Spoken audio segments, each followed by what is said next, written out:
You think you have time. You think 60 is the new 40 or whatever nonsense they are selling now.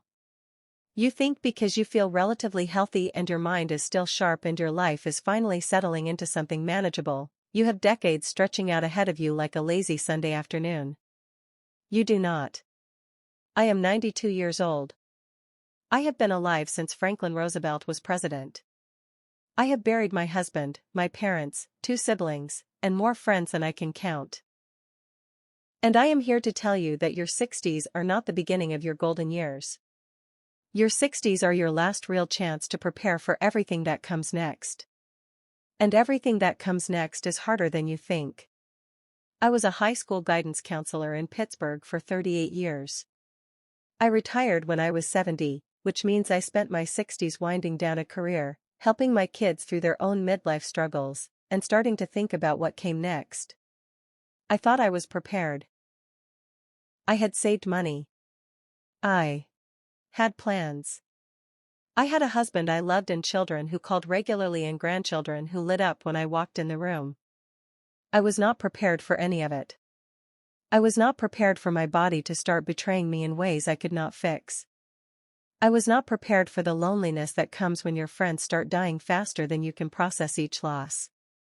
I was not prepared for my husband of 63 years to drop dead in a hardware store on a Tuesday afternoon while I was home making a grocery list.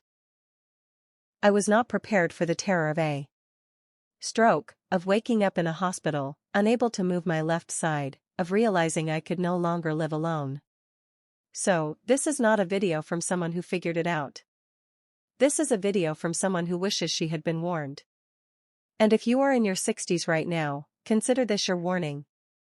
Lesson number 1, your body is about to change in ways you cannot reverse, and you need to build strength now while you still can.